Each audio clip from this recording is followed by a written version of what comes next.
Hello dear students, how are you all? I hope you all are great and in good health. So today we are going to start our new chapter number 7, rotational motion. System of particles and rotational motion. But mainly આમાં focus rotational motion પર હશે અને આપણે starting આજે ઇન્ટ્રોડક્શનથી કરશું, બરોબર? સો introduction to rotational motion.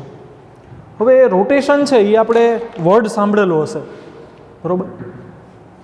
પણ day to day લાઈફમાં આપણી આજુબાજુમાં ક્યાં રોટેશનલ મોશન થાય છે, એની સાથે એસોસિએટેડ ટર્મિનોલોજી શું છે, એની ડેફિનેશન શું છે, ડેફિનેશન કરતાં આપણે કોને એક્ઝેક્ટલી કોને રોટેશનલ મોશન કહેવું, it means requirements to be called it rotational motion. કોઈ ઓબ્જેક્ટના મોશનને રોટેશનલ મોશન કહેવા માટેની રિક્વાયરમેન્ટ શું શું છે, બરોબર? તો એ બધી આપણે આજે કોન્સેપ્ટ વાઇઝ ડિટેલમાં ડિસ્કશન કરવાનું છે, બરોબર? હવે સિમ્પલ શું થાય ખબર છે કે રોટેશનલ મોશન માટે છે ને પહેલાં આપણે થોડું કોન્સેપ્ટ જોવો પડશે રિજિડ બોડીનું. હવે ઇલાસ્ટિક બોડી ને રિજિડ બોડી આપણે આમ થોડું ઘણું ડિસ્કશન એનું કરેલું છે કે સપોઝ કોઈ ઓબ્જેક્ટ હોય, એની ઉપર ફોર્સ લાગે અને under the action of this external force, if shape of the object changes, ઓબ્જેક્ટનો શેપ જ ચેન્જ થઈ જાય. સપોઝ કે આપણી પાસે એક બ્લોક છે, બરોબર? એમાં અહીંયા આપણી પાસે બે પોઈન્ટ્સ છે P1 એન્ડ P2. હવે સપોઝ કે આ ઓબ્જેક્ટ ઉપર એક્સટર્નલ ફોર્સ લાગે, ફોર એક્ઝામ્પલ આ ડાયરેક્શનમાં ફોર્સ લાગે છે. હવે ફોર્સ લાગે ને એના લીધે એનો શેપ જ ચેન્જ થઈ જાય. સપોઝ કે આ રીતે રહેશે રેક્ટેંગલ જ, બટ એના જે બે તમે કન્સિડર કર્યા હતા પોઈન્ટ્સ, એની વચ્ચેનું ડિસ્ટન્સ આઈધર ઇન્ક્રીઝ થઈ જાય ઓર ડિક્રીઝ થઈ જાય. સપોઝ કે આ શેપ છે, હવે એનો આવો થઈ ગયો,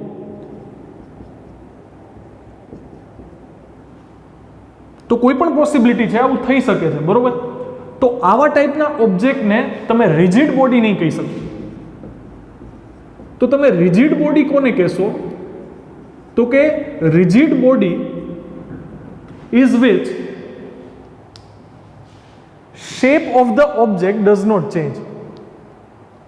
ઓબ્જેક્ટનો શેપ ચેન્જ થવો જોઈએ નહીં. ઇટ મીન્સ એ સેમ શેપમાં રહેવું જોઈએ. અને if you are considering a pair of particles or any pair of particles, suppose કે તમે અહીંયા બીજા કોઈ બે પાર્ટિકલ સિલેક્ટ કરો, સપોઝ કે ડાયાગોનલી સિલેક્ટ કરીએ આ વખતે P3 and P4, તો એક્સટર્નલ ફોર્સની ઇફેક્ટની અંડર આ ડિસ્ટન્સ પણ ચેન્જ ન થવું જોઈએ, આ ડિસ્ટન્સ પણ ચેન્જ ન થવું જોઈએ. P1 P2 નું ડિસ્ટન્સ સેમ રહેવું જોઈએ, P3 P4, P1 P3 and P2 P4 નું ડિસ્ટન્સ સેમ રહેવું જોઈએ. Under the influence of any external force, shape of the object should not change. But આપણને ખબર છે કે એવું પોસિબલ નથી. બહુ માઇન્યુટ અમાઉન્ટમાં તો શેપ ચેન્જ થતો જોઈએ. આપણે જોઈએ કે જે બોલ છે એને આપણે perfect for example sphere consider કરીએ, બરોબર? તો આપણને ખબર છે એ નીચેથી જ્યાં વોલના ઓર ફ્લોરના કોન્ટેક્ટમાં આવે ને ત્યાંથી થોડું તો આમ દબાઈ જ જાય, થોડોક એના શેપમાં ડિફોર્મેશન આવે છે. બટ આટલા લીસ્ટ અમાઉન્ટમાં ડિફોર્મેશન આવતું હોય ને, શેપ ચેન્જ થતો હોય ને, એને આપણે ઇગ્નોર કરશું. એટલે કે આ ઓબ્જેક્ટને આપણે રિજિડ બોડી કન્સિડર કરશું. We can consider this body as rigid body. પણ જેમાં આટલા મોટા ચેન્જીસ આવતા હોય ને, એવા બોડીને આપણે રિજિડ બોડી કહી શકીએ નહીં, બરોબર? ફોર એક્ઝામ્પલ સ્પ્રિંગની વાત કરીએ આપણે વાત કરી હતી સ્પ્રિંગને. સપોઝ કે હું આ રીતે પુલ કરું આઉટવર્ડ્સ, તો શું થશે? સ્પ્રિંગ એક્સપાન્ડ થશે. હવે સ્પ્રિંગ એક્સપાન્ડ થશે તો એનો નવો શેપ આવું કંઈક થશે, રાઈટ? તો સપોઝ કે મેં પહેલા બે પોઈન્ટ અહીંયા કન્સિડર કર્યા હોય P1 અને P2, તો એનું વચ્ચેનું ડિસ્ટન્સ આટલું છે. હવે જો હું વાત કરું તો P1 અને P2 વચ્ચેનું ડિસ્ટન્સ આટલું છે, ઇન્ક્રીઝ થઈ ગયું. ઓર જો હું આને કમ્પ્રેસ કરું તો એ ડિસ્ટન્સ ડિક્રીઝ થઈ જાય. તો આ ઓબ્જેક્ટને હું રિજિડ બોડી ના કહી શકું, બરોબર? તો અત્યારે આપણે આ ચેપ્ટરમાં જે વાત કરવાની છે ને એ રિજિડ બોડીની જ વાત કરવાની છે, ઇલાસ્ટિક બોડીની વાત કરવાની આપણે નથી. ઇટ મીન્સ રિજિડ બોડી એને કહેશું આપણે કે જેના shape size with respect to time under influence of any force change થતું ના હોય. ડ્યુરિંગ ધ મોશન એનું કોઈ પણ શેપ ચેન્જ કે કંઈ પણ થાય નહીં, ડિફોર્મેશન થાય નહીં. અને તમે કોઈ પણ પેર ઓફ પાર્ટિકલ્સ લ્યો ઓબ્જેક્ટમાં, કોઈ પણ રેન્ડમલી તમે બે પાર્ટિકલ્સ સિલેક્ટ કરો, ડ્યુરિંગ ધ એન્ટાયર મોશન એ બે પાર્ટિકલ્સ વચ્ચેનું જે મ્યુચ્યુઅલ ડિસ્ટન્સ છે એ ચેન્જ થવું જોઈએ નહીં. ટપા પડતા હે તો એવા બોડીને આપણે રિજિડ બોડી કહેશું. અને રિજિડ બોડીમાં કેવા કેવા ટાઈપના મોશન હોઈ શકે? તો હવે મોશનની પાછળ તો આપણે 3rd ચેપ્ટરથી પડ્યા છીએ, બરોબર? Motion in a straight line, 4થમાં motion in a plane, laws of motion. 6th chapter study કરશો એમાં પણ મોશનની વાત આવશે, બરોબર? વર્ક, એનર્જી એન્ડ પાવરમાં પણ, બરોબર? એમાં સ્પ્રિંગ ને એ બધું આવશે, વર્ક આવશે. Work equals to force into displacement. આપણે ડાયમેન્શનના ફોર્મ્યુલાઝ ટાઈમે આપણે આ ડિસ્કશન કર્યું હતું. તો ડિસ્પ્લેસમેન્ટ એમાંય આવશે, ઇટ મીન્સ એમાં પણ મોશન આવશે. તો આ ચેપ્ટરમાં આપણે છે ને મોશનમાં એક પર્ટિક્યુલર ટાઈપના મોશનની વાત કરવાની છે, જે છે રોટેશનલ મોશન. બટ આપણે બેઝિક જે અત્યાર સુધી મોશન સ્ટડી કરી ગયા, પહેલા એની ડિસ્કશન કરીએ, જે છે ટ્રાન્સલેટરી મોશન, બરોબર? જેને આપણે મોશન ઇન અ લાઇન કહીએ છીએ, ટ્રાન્સલેટરી મોશન. હવે એમાં તમારે કન્સિડર કરવાનું છે કે સપોઝ કે આપણી પાસે એક સ્લાન્ટ સરફેસ છે. આ સ્લાન્ટ સરફેસ ઉપર તમે એક બ્લોક પ્લેસ કર્યો છે.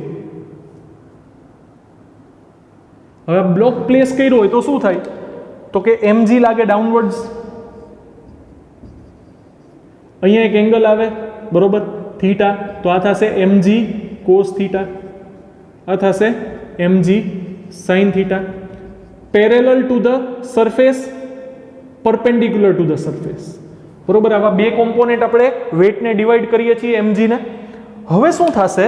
તો કે because of mg sin theta this object will move downwards or along the surface parallel to the surface, it will move downwards. તો આ કેસમાં શું થશે ખબર છે? સપોઝ કે તમે આ ઓબ્જેક્ટના કોઈ પણ બે પાર્ટિકલનું કન્સિડરેશન તમે લ્યો, બરોબર? P1 અને P2 બે પાર્ટિકલ્સને આપણે કન્સિડર કર્યા. હવે થશે શું કે સપોઝ કે આપણે કોઈ એક પર્ટિક્યુલર સેકન્ડની વાત કરીએ, એક પર્ટિક્યુલર ટાઈમની વાત કરીએ, ત્યારે આ બ્લોકની ડાઉનવર્ડ ડાયરેક્શનમાં મૂવ કરવાની સ્પીડ હોય 6 મીટર પર સેકન્ડ. તો એવું થશે કે બ્લોક ડાઉનવર્ડ જાય છે, આ P1 છે એ બહુ સ્પીડથી મૂવ કરતો હોય 12 મીટર પર સેકન્ડથી, ને આમ P2 ધીમે ધીમે ધીમે ધીમે પાછળ આવતો હોય 6 મીટર પર સેકન્ડથી. એવું પોસિબલ છે નહીં. If they are moving and if they are part of same object and if the motion is of translatory type or translation motion, તો આવા કેસમાં velocity of P1 should be equals to velocity of P2. બે ઓબ્જેક્ટની velocity એક same ઓબ્જેક્ટમાંથી બે પાર્ટિકલની તમે વાત કરો તો બે પાર્ટિકલની વેલોસિટી કેવી હોવી જોઈએ? Same. It cannot vary. They cannot have separate or different velocities. જો આવું ના હોય, along the straight line move કરે છે તો એ મોશન થઈ ગયું ટ્રાન્સલેટરી મોશન. સેમ વેઝ સપોઝ કે ઓસિલેટ કરે છે, આપણે વાત કરીએ ને સ્પ્રિંગને આપણે ખેંચી અને રિલીઝ કરી દઈએ તો શું થશે? એ ઓસિલેટ કરશે. આ એની મીન પોઝિશન છે, આ બે એક્સ્ટ્રીમ એન્ડ્સ છે, અને એ શું કરશે? આ રીતે ઓસિલેટ કરશે. તો એમાં પણ શું થશે? બધા જ ઓબ્જેક્ટ જે છે ને એની વેલોસિટી સેમ હશે. તો આ ટાઈપનું મોશન ટ્રાન્સલેશન, રાઈટ? હવે એના પછી બહુ જ ઇન્ટરેસ્ટિંગ મોશન આવે છે, જે આપણા ચેપ્ટરનું ટાઇટલ પણ છે. તો એમાં આપણે ડે ટુ ડે લાઈફના એક્ઝામ્પલથી એને સમજશું ને તો બહુ સારી રીતે સમજાશે. એટલે પહેલા આપણે એનું ડિસ્કશન કરીએ કે સપોઝ કે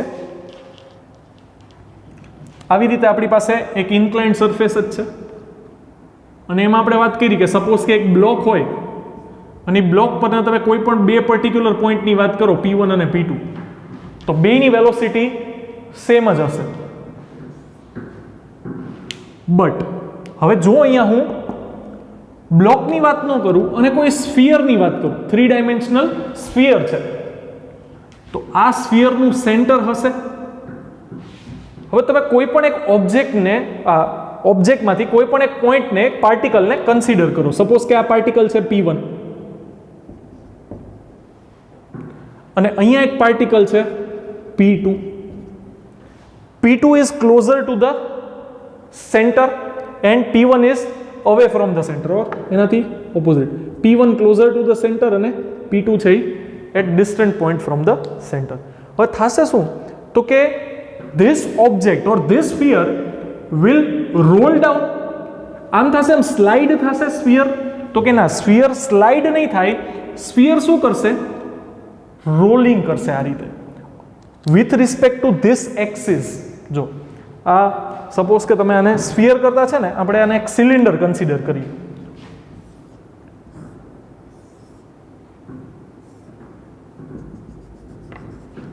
સપોઝ કે આપણે જે પાણી ભરવાનો ડ્રમ હોય ને, ટીપણું, તો એ ટીપણું છે એ આ ડ્રમ છે, એ આ ડ્રમની એક્સિસ છે. આ એનું ઢાંકણું છે, આ એનું તળિયું છે, બોટમ એન્ડ ટોપ, બરોબર. હવે આ કેસમાં શું થશે કે આ ડ્રમને આપણે એક સ્લોપ પરથી મૂકી દઈએ તો શું થશે? ડ્રમ આ રીતે રોલ કરતું કરતું નીચે આવશે.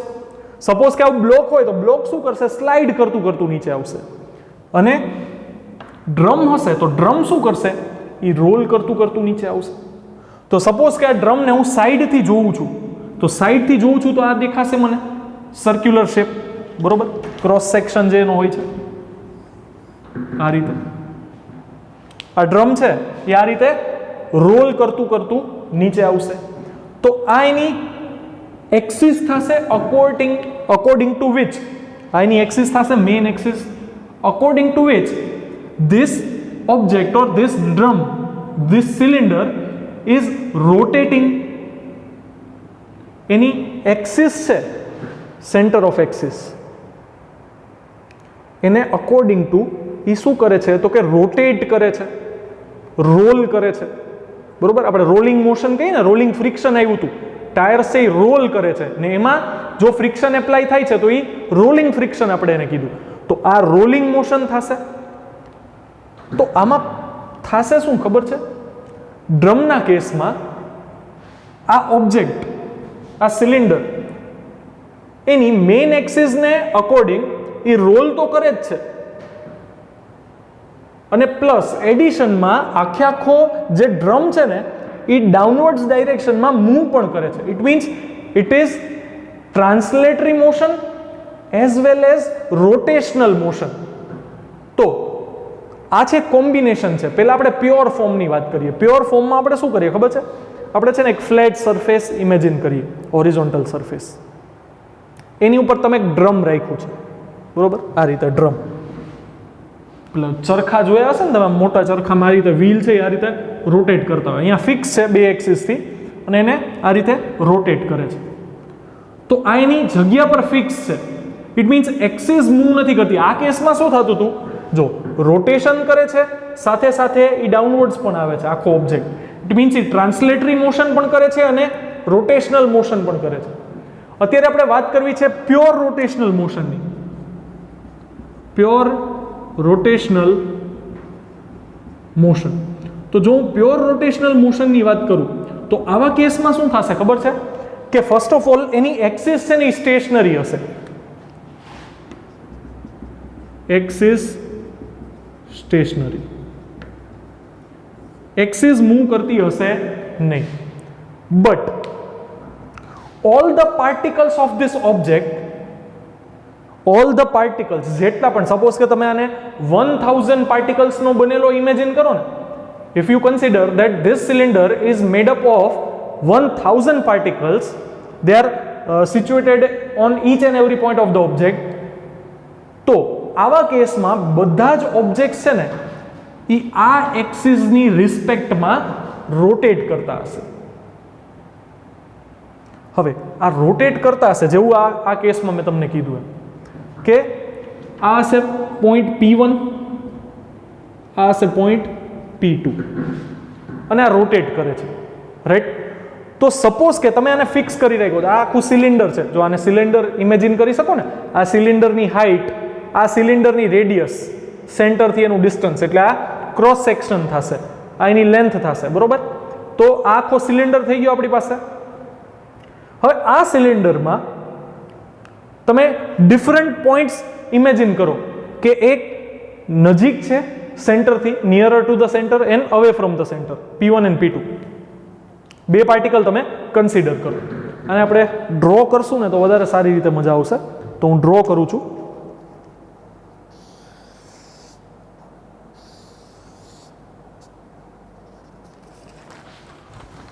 થોડો ખતરનાક સિલિન્ડર ડ્રો થયો છે, બરોબર.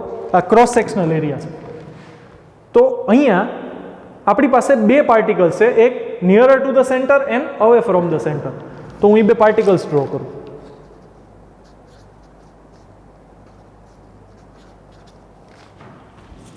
તો જો અહીંયા આપણી પાસે એક ઓબ્જેક્ટ છે P1 જે સેન્ટરથી કેવું છે, નજીક છે, અને અહીંયા એક P2 પાર્ટિકલ છે જે સેન્ટરથી થોડું અવે છે. અહીંયા પણ તમે ઇમેજિન કરી શકો, સપોઝ કે પેરિફરી ઉપર છે. તો હવે થશે શું ખબર છે? when this object completes one revolution, બહુ જ મજા આવશે, ખતરનાક મજા આવશે. જો અત્યારે ઓબ્જેક્ટ સ્ટેડી કન્ડિશનમાં છે, આઈની એક્સિસ છે, બરોબર. સપોઝ ક્યાંયથી હું એક હોલ ક્રિએટ કરું અને એમાં પેન ફસાવી દઉં તો એ પેન છે એની એક્સિસ થશે. અને હવે આ ઓબ્જેક્ટ છે ને એ મૂવ કરે છે.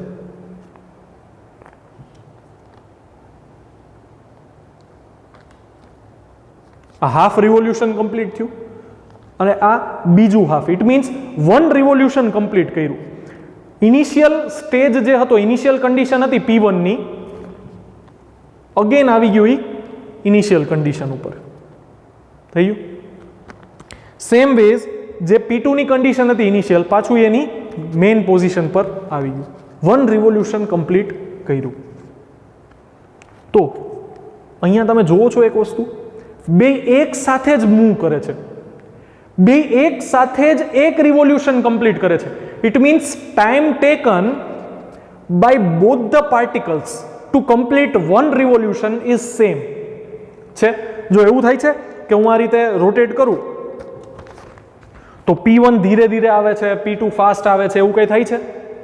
નહીં. બે એક ટાઈમમાં એક સાથે એક રિવોલ્યુશન કમ્પ્લીટ કરે છે. તો બે પાર્ટિકલ, હવે આપણે શું કીધું, આપણે વાત કરીએ છીએ રિજિડ બોડીની.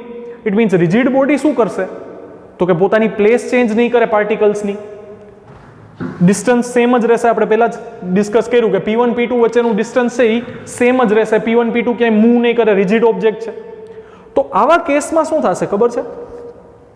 જ્યારે એક રિવોલ્યુશન કમ્પ્લીટ કરશે તો બે પાર્ટિકલ્સ એક રિવોલ્યુશન કમ્પ્લીટ કરવા માટે ટાઈમ કેવો લેશે તો કે ટાઈમ ઇક્વલ લેશે. પણ શું બે પાર્ટિકલ સેમ ડિસ્ટન્સ કવર કરશે તો કે ના, બે પાર્ટિકલ્સ સેમ ડિસ્ટન્સ કવર નહીં કરે. વાય તો કે જો P1 છે એને એક રિવોલ્યુશન કમ્પ્લીટ કરવા માટે આટલી રેડિયસનું સર્કલ છે એ કમ્પ્લીટ કરવું પડશે.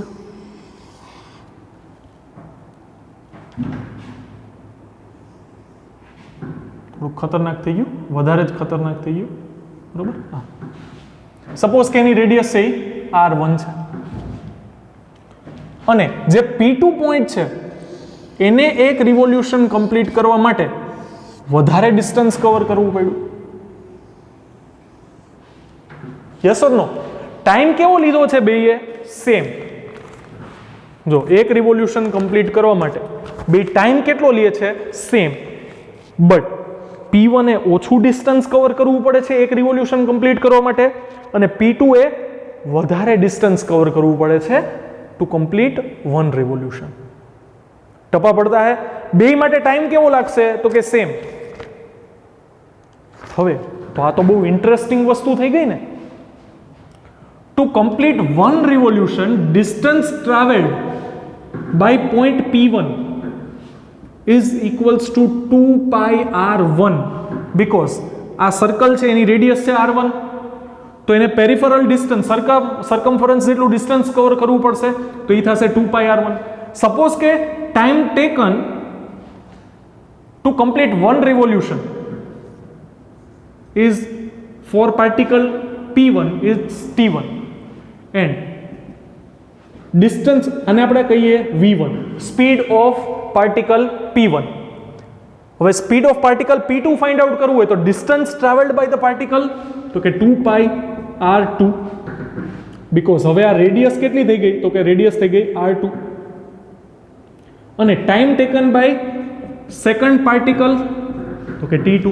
પણ આપણને હમણાં જ ખબર છે કે t1 અને t2 બે સેમ જ હશે, because they both complete one revolution in same time. It means અહીંયા હું t1 t2 નથી લખતો, અહીંયા લખું છું ઓનલી t. તો it means velocity is directly proportional to r. આનો મતલબ શું? તો કે સેન્ટરથી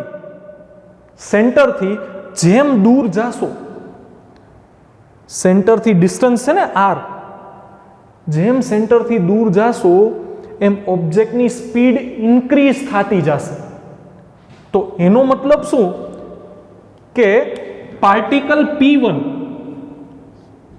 is rotating with velocity v1 and particle p2 is rotating with velocity v2. તો આ કેસમાં પાર્ટિકલ p1 ની વેલોસિટી v1 છે, p2 ની વેલોસિટી v2 છે, બે સેમ નથી. Were in case of ટ્રાન્સલેટરી motion બેની વેલોસિટી કેટલી હતી? સેમ છે ને. ઇન્ટરેસ્ટિંગ વસ્તુ બહુ. રોટેશનલ મોશનમાં મજા શું આવશે ખબર છે? બધા જ પાર્ટિકલ્સની વેલોસિટી છે ને ડિફરન્ટ હશે. Why? Because each and every particle is at different place with respect to its center. With respect to center બધા જ પાર્ટિકલ્સનું ડિસ્ટન્સ છે ને એ સેમ નહીં હોય, ડિફરન્ટ હશે. અને આમાં તો સેન્ટર જેવું કંઈ આવતું જ નથી, સેન્ટરથી ડિસ્ટન્સનું મેઝરમેન્ટ નથી આવતું, because it is only translatory motion. Rotational motion તો અહીંયા આવ્યું. તો આવા ટાઈપના મોશનમાં વેર each and every particle has different velocity with respect according to its distance from the center, then that type of motion is called as pure rotational motion. Pure rotational motion માં or rotational motion માં શું થશે તો કે as the location or as the distance from the center changes, velocity of the particle changes. જેમ સેન્ટરથી એનું distance change થશે એમ એની velocity change થશે. બરોબર? તો આ વાત કરી આપણે રોટેશનલ મોશનની. અને જો એક્સિસ સ્ટેશનરી હોય, ઇટ મીન્સ ઓબ્જેક્ટ અહીંયા જ રોટેટ કરે છે, આમ એક્સિસ એની સ્ટેશનરી છે, તો આ પ્યોર રોટેશનલ મોશન થયું. બરોબર? અને સપોઝ કે એ રોટેટ કરે છે with respect to its axis અને એ મૂવ પણ કરે છે, ઇટ મીન્સ ટ્રાન્સલેટરી મોશન પણ છે, આ રીતે રોલ ડાઉન કરે છે. બરોબર? તો શું થશે તો કે according to its axis rotate તો કરે જ છે, સાથે સાથે શું કરે છે? ટ્રાન્સલેશન પણ કરે છે, આગળ પણ ખસે છે. રાઈટ? જો ખાલી એમને આવે તો આ સ્લાઇડ ડાઉન છે, તો આ પ્યોર ટ્રાન્સલેટરી થઈ ગયું. બટ અત્યારે શું થાય છે? એ રોટેટ કરે છે. બરોબર? With respect to its axis. તો આવા કેસમાં શું થશે તો કે જો ઓબ્જેક્ટ સ્ટેશનરી હોય, એક્સિસ સ્ટેશનરી હોય અને ત્યાં ને ત્યાં રોટેટ કરે તો એ પ્યોર રોટેશનલ મોશન. અને જો એ રોટેશન તો કરે જ છે, સાથે સાથે ટ્રાન્સલેટરી મોશન કરે છે, તો એ combination of two type of motion થશે. First translatory, second rotational. So it will be combination of two motions, translatory as well as rotational. અને જો એની એક્સિસ સ્ટેશનરી હોય અને ત્યાં ને ત્યાં રોટેટ કરે તો એ પ્યોર રોટેશનલ મોશન થશે. બરોબર? Excuse me. અને હજી એક સરસ મજાનું આપણે ડે ટુ ડે લાઈફનું એક્ઝામ્પલ લઈએ તો વધારે મજા આવશે, ઇન્ટરેસ્ટ ડેવલપ થશે આ ટોપિકમાં. તમે મેળામાં ગયા જશો બધા, બરોબર? અને ફજત ફાળકામાં બેઠા જશો. સર આ ફજત ફાળકું શું છે? એટલે ફજત ફાળકું એટલે મેરીગો રાઉન્ડ. બરોબર? ઓર જેને Ferriss wheel, giant Ferriss wheel કે, બરોબર? બહુ મોટા હોય એને ફેરિસ વ્હીલ કે, આપણે મેળામાં હોય મેરીગો રાઉન્ડ કે, બરોબર? અથવા ફજત ફાળકું. તો ફજત ફાળકામાં જો તમે બેઠા છો તો ફોર એક્ઝામ્પલ આ એક પોલ છે, વચ્ચે એક આવો પોલ હોય. બે એક્ઝામ્પલ આપું છું, પહેલા આ એક્ઝામ્પલ સમજી લ્યો, પછી બીજું એક્ઝામ્પલ આપું. હવે તમે જોયું હશે કે સિંગલ ચેર હોય અને આ પોલ સાથે છે ને કનેક્ટેડ હોય આ રીતે, સિંગલ ચેર જેવું હોય, બરોબર. આમ તમારે અહીંયા આમ બેસી જવાનું, પછી એટલે નોર્મલ સ્પીડ હોય, સ્ટેશનરી હોય ત્યારે આ બધી જે ચેર્સ છે એ અહીંયા હોય, તમે બેસી શકો. પછી જેમ સ્પીડ ઇન્ક્રીઝ થતી જશે ને એમાં ચેર છે એની રેડિયસ ઇન્ક્રીઝ થતી જાય, બરોબર. તો સપોઝ કે આ તમારી એક્સિસ ઓફ રોટેશન છે, બીકોઝ તમે રોટેટ કેમ કરશો તો કે આ સ્ટેશનરી એક્સિસને અકોર્ડિંગ આ રીતે અહીંથી આમ આવશો, બોર્ડની અંદર ઝૂમ વળી બહાર આવશો, એટલે ઉપરથી જોઈએ ને તો તમે એક સર્કલ ફોર્મ કરતા હશો. તો સપોઝ કે આ જે સર્કલ છે જે તમે ફોર્મ કરો છો એની રેડિયસ 1 મીટર છે, અને તમારા એક બેસ્ટ ફ્રેન્ડ, તમારા એક ઘનિષ્ઠ મિત્ર, એ એક બહુ દૂરની, એ બહુ આમ ટૂંકમાં એને એડવેન્ચરસ રાઇડ્સ આવી બહુ વધારે ગમે, એટલે એ એક દૂરની સીટ પર જઈને બેઠા, બરોબર. જેની રેડિયસ છે સપોઝ કે એ આમ એક સર્કલ કમ્પ્લીટ કરે તો એ સર્કલની રેડિયસ જ છે એવું માની લેજો. સપોઝ કે એ રેડિયસ છે એ 10 મીટર હોય, આમ આખું એક આમ સપોઝ કે ખતરનાક એક આમ રિવોલ્યુશન કમ્પ્લીટ કરે છે, બહુ મોટી રાઈડ છે. તમે બેઠા છો, એ નજીક બેઠા છો, તમને થોડીક બીક લાગે છે, તમારા જે ખતરનાક ફ્રેન્ડ છે એ દૂર બેઠા છે સેન્ટરથી, તો થશે શું ખબર છે? આ જે વચ્ચેની સેન્ટ્રલ એક્સિસ હશે ને, વચ્ચેનો જે પોલ હશે ને, એ તો સેમ સ્પીડથી જ રિવોલ્યુશન કમ્પ્લીટ કરશે, એક રિવોલ્યુશન. બટ થશે શું ખબર છે? તમે એક રિવોલ્યુશન કમ્પ્લીટ કરો, આમ એક રિવોલ્યુશન, તો આ એક રિવોલ્યુશનમાં સપોઝ કે એક રિવોલ્યુશન કમ્પ્લીટ કરતા તમને 1 સેકન્ડ થાય છે, 1 સેકન્ડ ઓનલી, તો થશે શું કે ટાઈમ તો 1 સેકન્ડ છે, distance travelled by you will be 1 metre, કે 1 મીટરની રેડિયસ છે, 2πr ડિસ્ટન્સ થશે, 2πr થશે ને. આ તો ખાલી રેડિયસ થઈ, તમે કઈ રીતે આખું એક પેરીફરી કમ્પ્લીટ કરો છો જેની રેડિયસ 1 મીટર હોય, તો આ કેટલું થશે? 2 ઇન્ટુ પાઈને આપણે 3 લઈએ છીએ, 3.14 નથી લખતા, 3 લખીએ છીએ, અને r છે એ 1 મીટર છે, તો આ કેટલું થશે? 6 મીટર. ઇટ મીન્સ તમે 1 સેકન્ડમાં કેટલું ડિસ્ટન્સ કવર કર્યું? 6 મીટર. તો તમને તમારી સ્પીડ કેટલી ફીલ થશે ખબર છે? 6 મીટર પર સેકન્ડ. જ્યારે આ વચ્ચેનો પોલ છે ને એ એક રિવોલ્યુશન કમ્પ્લીટ કરે. બટ સેમ વેઝ જો તમે બહુ દૂર બેઠા હોય, ખાલી એક ચેક કરી લો આ દેખાય છે કે નહીં. હા, ઓલમોસ્ટ દેખાય છે ને, ખબર પડે છે કે ત્યાં એક સીટ છે એવું, બરોબર. થોડીક નજીક દોરવી હોય તો નજીક દોરી નાખીએ, બરોબર. સપોઝ કે આમ એણે એક મોટું એવું રિવોલ્યુશન કમ્પ્લીટ કર્યું અને એની રેડિયસ છે 10 મીટર, તો એણે 1 સેકન્ડમાં, બીકોઝ તમે બે એક સાથે એક રિવોલ્યુશન કમ્પ્લીટ કરશો જેવું આ કેસમાં થતું હતું, રાઈટ. તો આ વખતે distance travelled by your friend will be 2 into પાઈને આપણે 3 લઈએ, અને આ કેસમાં કેટલું થશે તો કે 10 મીટર, અને ટાઈમ તો કેટલો લ્યો છો તો કે 1 સેકન્ડ, બે એક સાથે જ રિવોલ્યુશન કમ્પ્લીટ કરો છો, તો આ છે 2 3 6 એન્ડ ઇન્ટુ 10 60 મીટર પર સેકન્ડ. તો સેમ રાઈડ એના માટે બહુ જ થ્રિલિંગ રાઈડ થશે, 60 મીટર પર સેકન્ડ, અને તમારી માટે એ રાઈડ નોર્મલ હશે. Why? Because you are nearer to the centre and he is very far away from the centre. અને આપણે શું કીધું? v is directly proportional to r. જેમ સેન્ટરથી ડિસ્ટન્સ ઇન્ક્રીઝ થશે એમ સ્પીડ ઇન્ક્રીઝ થશે. તો તમે જોયું હોય કે મેરી ગો રાઉન્ડ હોય, નોર્મલી આપણા જે અહીંયાના જે ફેર્સ હોય, બરોબર, મેળા, એમાં ફજત ફાડકા જે હોય, એની રેડિયસ મોટું ફેરિસ વ્હીલ હોય ને તો તમને એની સ્પીડ બહુ વધારે લાગે. શું કામે? તો કે તમે બહુ વધારે ડિસ્ટન્સ પર હોય, અહીંયા એક એક્સેલ હોય, બરોબર, આ રીતે, ને એને અકોર્ડિંગ આખું છે એ રોટેટ કરતું હોય. તો જેમ તમે દૂર હશો એમ તમને સ્પીડ છે એ વધારે ફીલ થશે, જેમ નજીક હશો એમ સ્પીડ ઓછી ફીલ થશે, બરોબર. ઘણા બધા એક્ઝામ્પલ છે આવા. તો આ ટાઈપના રોટેશનલ મોશન હોય. રોટેશનલ મોશનના એક્ઝામ્પલની વાત કરીએ તો સપોઝ કે આપણે રોટેશનલ ફ્રિક્શનની વાત, રોલિંગ ફ્રિક્શનની વાત કરી હતી કે ટાયર છે, સપોઝ કે આપણે કોઈ ટુ વ્હીલરની વાત કરીએ અને ટુ વ્હીલરમાં આપણે એને મેન સ્ટેન્ડ ઉપર રાખીએ, બરાબર, આપણે એમ કહે ને મોટી ઘોડી ચડાવી એમ, તો મોટી ઘોડી ચડાવીને એટલે કે મેન સ્ટેન્ડ ઉપર તમે બાઇકને પાર્ક કર્યું છે અને હવે સપોઝ કે તમે એને થોડુંક આગળની તરફ વેટ પ્લેસ કરી અને પાછળથી ટાયર ઉપર લઈ લો અને હવે સપોઝ કે તમે એસેલરેટ કરશો તો શું કરશે? ટાયર ફરશે, રોટેટ થશે, બટ એ આગળ નહીં વધે. It won't move forward. It will move according to its axis only. It will rotate only. તો આ મોશન થઈ ગયું પ્યોર રોટેશનલ. હવે જેવું તમે એને મેઇન સ્ટેન્ડ ઉપરથી ઉતાર્યું, એ ફ્લોરના કોન્ટેક્ટમાં આવ્યું, ફ્રિક્શન લાગ્યું ને એ આગળ મૂવ કરશે, તો શું થશે કે હવે એ રોટેટ પણ કરશે અને આગળ મૂવ પણ કરશે. તો હવે એ કમ્બાઇન્ડ મોશન થઈ ગયું.